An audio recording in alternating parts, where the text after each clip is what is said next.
정보가 있는 시사 토크쇼 장윤선의 팟짱. 아직도 홍삼만 드십니까? 홍삼만 드신 여러분 행복하십니까? 살림살이 좀 나아지셨습니까? 이제 마카 산삼을 드십시오. 마카 산삼. 잉카인들이 즐겨 먹었던 남미 페루의 산삼. 인체에 꼭 필요한 31가지 미네랄과 18종의 아미노산을 함유한 천연 종합 영양제. 세계적인 슈퍼푸드로 인정받아 전 세계가 열광하는 그것. 바로 마카입니다. 페루의 마카와 우리나라의 산삼을 하나로 만들었습니다. 마카 산삼. 이게 다가 아닙니다. 20년 경력 전문가의 자문을 받아 우리 몸에 좋은 11가지 원료까지 하나로 만든 건강 푸드. 마카 산삼. 이제 홍삼 가격으로 마카 산삼 드십시오. 와, 이거 남자한테 딱이네. 딱이야. 애미야, 나한테도 딱이구나.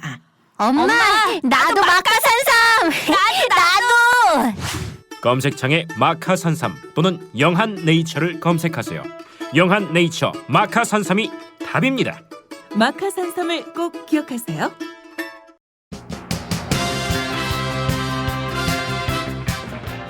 안녕하세요. 장윤선입니다. 오늘은 3월 2일 월요일입니다. 애청자 여러분 반갑습니다. 새봄 새 단장으로 다시 찾아뵙게 됐는데요. 팟짱 봄 개편에 따라서 뚝딱뚝딱 이것저것 저희가 손질을 좀 해봤습니다. 달라지는 몇 가지도 있습니다. 우선 월, 화, 수, 목, 금 그리고 일요일 주 6회 고정 코너를 만들었습니다. 앞으로 일요일에도 팟짱 고정 코너로 여러분의 귀가 시원해지지 않을까라는 생각이 좀 드는데요. 우선 월요일엔 김창수, 김종대의 종창 토크가 들어갑니다. 종창 토크에선 김창수의 눈 그리고 김종대의 러브레터 코너가 새롭게 신설이 되는데요. 김종대 편집장이 세상에서 가장 아름다운 음악에 맞춰서 박근혜 대통령에게 매주 러브레터를 쓰겠다고 하니까 요거 내심 기대하셔도 좋지 않을까라는 생각이 좀 듭니다. 화요일엔 김종철의 재벌 이야기로 경제 이슈를 다룰 생각입니다. 굉장히 인기가 많았던 코너인데요. 앞으로도 경제와 관련된 여러 이슈와 쟁점들 함께 짚어드리도록 하겠습니다.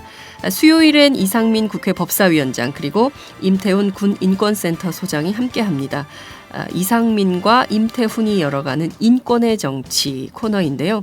어떻게 하면 한국 정치가 보다 더 보편적인 시민의 인권을 추구할 수 있을까 고민하면서 만들어가는 만담 코너가 되지 않을까 싶습니다. 기대하셔도 좋을 것 같고요. 목요일엔 대중문화와 함께하고 금요일엔 이택수 리얼미터 대표가 이택수의 여론 읽기로 함께합니다. 한 주간의 정치, 사회 종합 데이터로 함께 만들어가는 데이터 저널리즘을 열어가도록 하겠습니다.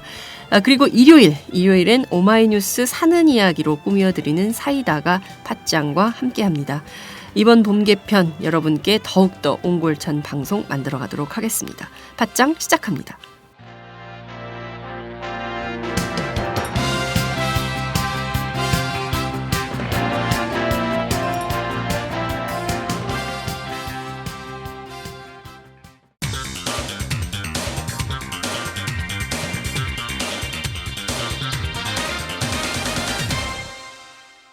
전혀 다른 뉴스.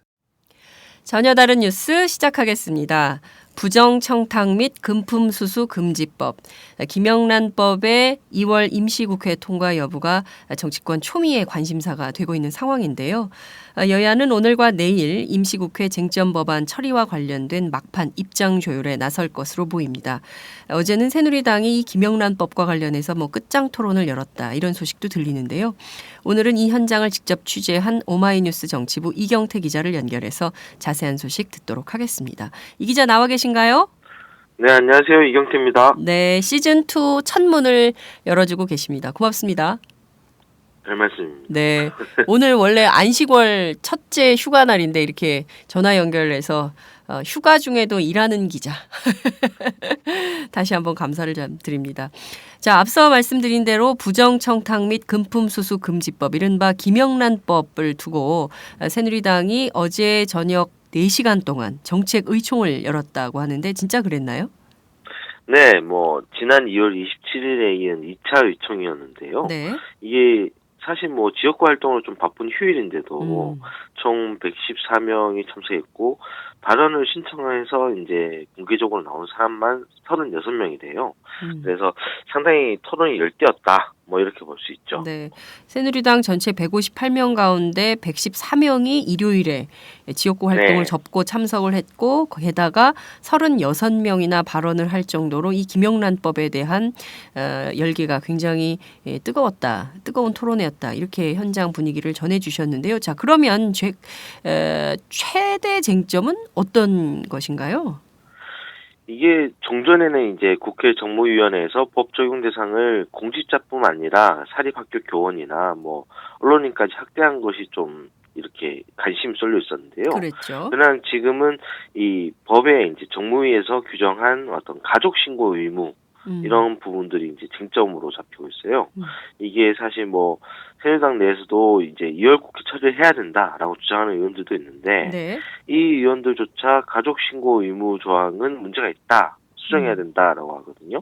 이게 왜냐하면은 형법에서도 범인은닉죄라는 게 있어서 네. 거기 범인은닉죄에 해당 안 되는 사람들이 있는데 이게 바로 친족입니다. 그러니까 이 형법에서 친족을 제외하고 범인은닉죄를 적용하는데 김영란법에서는 가족을 신고해야 된다. 뭐 이런 가족 그런 그 범인은닉죄 제외 조항과 관계없이 가족이라도 무조건 신고해야 된다. 뭐 이런 식으로 가야 된다는 거죠. 그래서 이게 과도한 입법이라는 주장이 많습니다. 네. 이게 대표적인 여당 내 반대파인데 이게 권성동 의원은 이게 바로 가족관계 파괴법이다. 뭐 이런 얘기까지 하죠. 네. 이 가족 관계, 그러니까 어찌됐든 이 내용에 따르면 뭐 공직자뿐만 아니라 사립학교 교원들 그리고 언론인의 경우에 친족이 만약에 이제 그런 그 뇌물에 해당하는 뭐 금품수수가 있을 경우에는 그것을 사전에 신고하면 그것은 그 제외해준다라는 조항이 있는 걸로 알고 있는데 이 가족 신고 의무 조항이 문제가 있다 이렇게 보는 것이 새누리당 의원들의 주요 쟁점 사안이다 이렇게 볼 수 있을 것 같은데 여전히 네네. 이 사립학교 교원 특히 이제 언론인들의 포함 여부에 대해서 이제 그 촉각이 곤두서고 있는 상황인데 어제 토론에서는 그럼 어떤 결론이 나왔나요? 이게 이제 참만 편편한 편이지만 앞서 말씀드린 대로 그 가족 부분에 대해서로 이제 가닥이 좀 잡아가고 있어요. 새누리당의 오히려 경우에는 네네네. 그래서 이제 사립학교 교원이라든가 언론인 부분이 오히려 얘기가 좀 덜 나왔고 이제 그 가족의 금품수수와 관련된 공직자가 신고해야 된다. 아까 말씀드린 가족 신고 의무. 네. 그리고 이제 법 적용 대상인 가족이 그러면 과연 어느 정도까지를 다 범위로 볼 수 있느냐. 그러니까 몇 촌까지냐, 뭐 직계 좀비소까지만 의미하는 것이냐. 네. 뭐 이런 그런 가족의 범위에 대해서 얘기를 하고 그리고 부정청탁의 개념을 어떻게 정리할 것이냐. 지금으로서는 이제 뭐 검찰이 귀에 걸면 귀걸이고 코에 걸면 코걸이다. 뭐 이런 식의 이제 생각을 하고 있거든요. 예를 들어서 이거는 뭐 야당에서도 일부 의원들은 그런 얘기를 해요. 내가 지역구에서 횡단보도를 하나 설치해줘야 된다. 네네. 지역구 민원상은. 그런데 횡단보도를 설치해주면은 이게 선거를 앞둔 청탁행위로 들어갈 수 있다. 청탁을 내가 받아준 걸로 될 수 그렇죠. 있다. 네. 예, 이런 자의적 해석을 어떻게 피해야 되느냐. 뭐 이런 것들에 대해서 이제 고민을 하기 시작했거든요. 그래서 이런 것들을 손질해서 처리하자. 이를 위한 협상은 그 원내 지도부가 일임한다. 뭐 이런 식으로 이제 결론이 나 있습니다. 네. 그런데 이제 뭐 최종적으로 어떻게 2월 국회에서 이 김영란법이 처리되느냐 마느냐는 그 2일, 3일 이어지는 협상 결과를 좀 봐야 될 것 같고요. 네. 야당은 2월 국회에서는 반드시 처리하겠다라는 입장은 확고한 것 같습니다. 그러나 이제 뭐 앞서 말씀드린 대로 가족 신고 의무나 뭐 이런 기술적인 부분에 대한 수정 가능하다라고 약간 열어놓은 상황이긴 합니다. 지금 권은희 새누리당 대변인이 의총 하다 말고 중간에 나와서 기자들하고 만나서 뭐 이런저런 입장을 얘기를 한 것 같은데 당장 이제 내일 3일에 국회 본회의가 열릴 텐데 이 국회 본회의의 어떤 입장을 가지고 새누리당이 들어가야 될 텐데 어떤 내용들을 좀 중심적으로 입장을 밝히고 있는 건가요? 공식적인 입장은? 그 유승민 원내대표가 그 어제 의총에서도 모두 발언을 통해 그렇게 얘기했어요. 네. 끝까지 당론은 없다. 한 가지 뭐 비슷한 방식을 좀 예로 들자면 이완구 국무총리 표결 때와 마찬가지로 네. 의원 개개인의 소신과 양심을 따르도록 하겠다. 당 지도부는 뭐 의원들 방침 세워진다면은 의원들 최대한 설득하려고 노력하겠지만 당론은 세우지 않겠다 이렇게 얘기를 했어요. 네. 네, 이게 뭐 사실 그 당론을 세워서 뭐 3월 국회에 3월 3일 본회의에 들어가게 되면 네.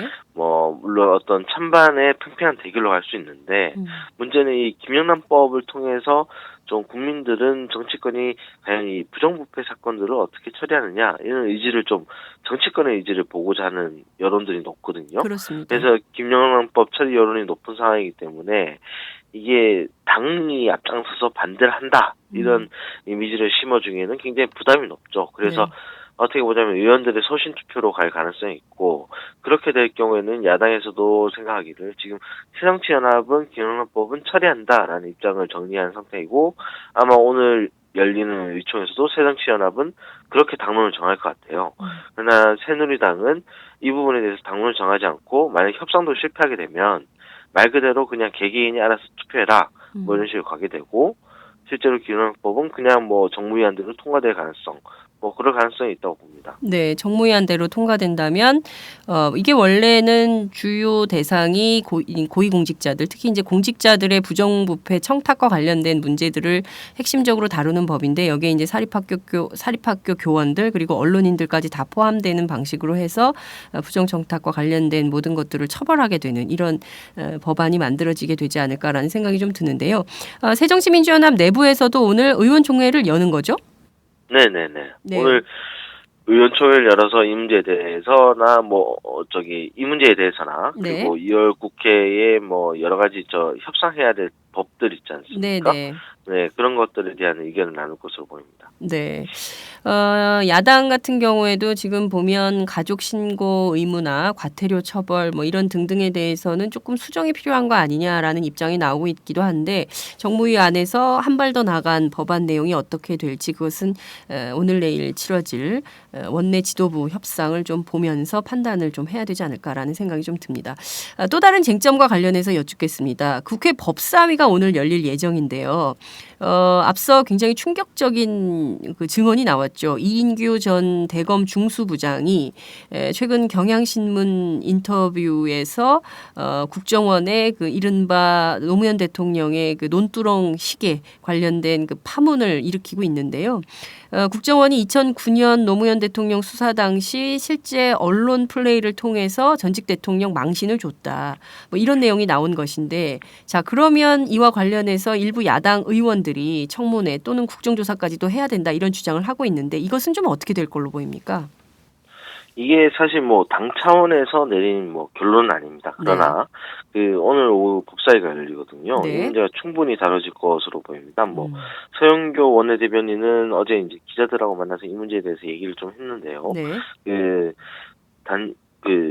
논두렁 시계 보도 문제만이 아니라 네. 청와대 검사 파견 문제라든가 여러 가지 현안 속에서 이 문제를 다룰 거다. 그러나 이제 청문회나 국정조사 여부에 대해서는 당 차원의 좀 논의가 필요하다. 아직 지도부와 이런 협의가 완전히 진행된 건 아니다. 뭐 이런 얘기를 했고요. 네. 그리고 조금 이 결론이 미뤄지는 까닭은 아무래도 이인규 전 중수부장이 왜 지금에 와서야 이런 말을 했느냐. 뭐 이런 뒤에 있는 계산이 좀 복잡하다고 볼 수 있습니다. 특히 이게 이인규 중수부장이 얘기한 게 우병우 민정수석 취임 후거든요. 이게 그렇죠. 사실 이게 이인규 중수부장, 우병우 수석이 사실 이 노무현 대통령 수사를 주도했죠. 네. 그래서 이제 이인규 전 중수부장이 우수석을 이제 뒷배로 삼아서 폭로를 한 거 아니겠느냐라는 지적이 있어요. 실제로 이제 뭐 청와대 때 법무비서관을 지냈던 박범계 의원 같은 경우에는 지난달에 이 사건이 터지자마자 발언 시점이 우병우 수석 취임 직후고 공무상 비밀 누설 공소시효가 5년이 딱 지난 지다. 이게 이렇게 지적을 했거든요. 그러니까 나름대로 치밀한 계산을 했다는 얘기죠. 그러나 뭐 일부 기자들 사이에서는 이인규가 혹시 뭐 이게 좀 말실수를 하는 거 아니냐. 네, 기자들 사이에서 뭐 술자리에서 나온 말실수였다 이런 얘기가 돌고 있죠 지금. 그런 얘기도 있죠. 그래서 이게 워낙에 판에 큰 사안이라서 지금 뭐 정보위에서도 좀 다뤄야 되는 거거든요. 그런데 이제 이병기 국정원장이 네. 이게 비서실장으로 발령이 나는 바람에 정보위는 좀 이 텀이 벌어져 버렸어요. 그래서 신임 이병호 새 국정원장에게 이제 인사청문회 할 때 이 문제를 다루게 되는데 네. 그러게 되면은 사실 그전에는 법사위가 이 문제를 좀 주도적으로 물고 들어와야 되는 그런 형국이 됐다고 볼 수 있습니다. 그래서 오늘 그 법사위가 열리고 그리고 내일도 아마 법사위가 열릴 텐데 네. 아무래도 내일은 법안 처리라든가 본회의를 앞두고 그런 의안 처리에 좀 더 힘이 쏠릴 것 같고 현안 문제를 다루는 데는 아마 오늘 좀 많이 다루지 않을까 뭐 이런 생각이 듭니다. 게다가 이 새누리당에서도 소수지만 필요하다면 국정조사해야 되는 거 아니냐 이런 얘기도 있거든요. 네. 뭐 하태경 의원 같은 경우에는 지난 26일 자신의 페북에다가 그 전직 대통령이라도 국민의 대표이고 그 대표를 허위사실로 음해한 것은 국가의 품격을 훼손했다. 게다가 국가기관이 그런 일을 했다는 것은 상당히 문제가 있다. 라면서 이제 국정조사도 필요하다면 해야 된다. 뭐 이런 주장을 했습니다. 네.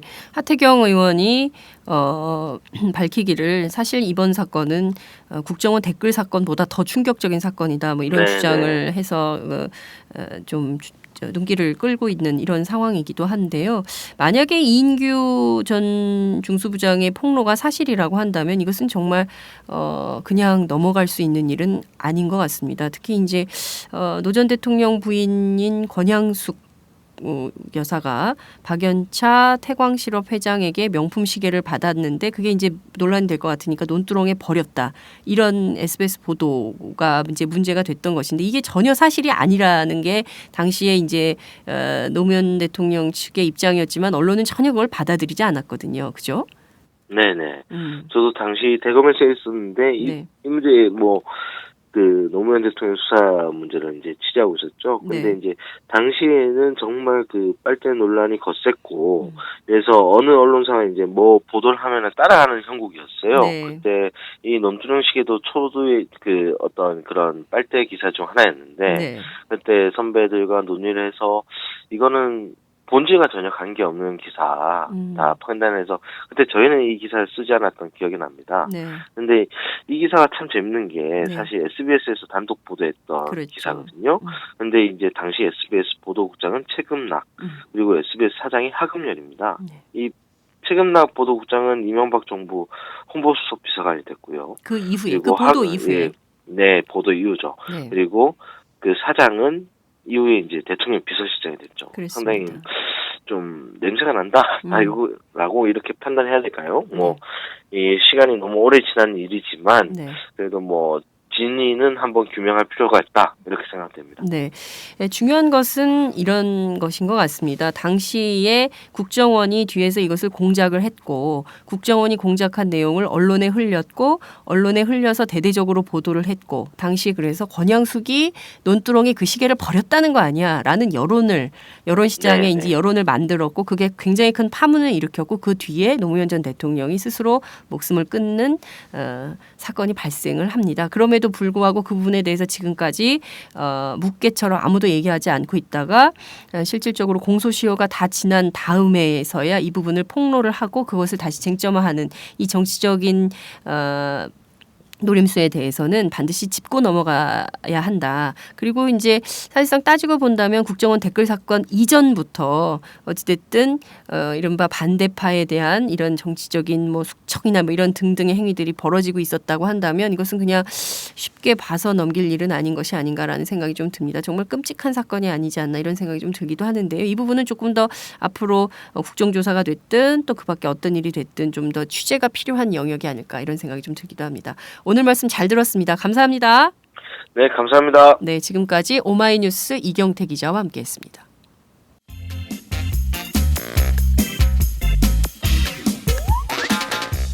매일 정오 여러분의 점심시간 맛있게 씹어드실 뉴스를 보내드리는 장윤선의 팟짱. 매일나 신선한 뉴스를 맛보고 싶으시다고요? 보수 언론이 대충 훑고 지나간 뉴스 그 이면의 진실을 알고 싶으시다고요? 그렇다면 여러분의 곁에 장윤선의 팟짱이 있습니다. 좋아요와 구독하기로 응원해주세요. 포털사이트 검색창에서 장윤선의 팟짱을 치거나 모바일 앱스토어에서 팟빵 클릭 후 장윤선의 팟짱을 들러주세요. 요거 재밌네 할 때는 과감하게 좋아요를 눌러주세요. 여러분의 꼼꼼한 사랑이 팟짱을 키웁니다. 장윤선의 팟짱, 애청자 여러분, 좋아요와 구독하기 꼭 부탁드립니다.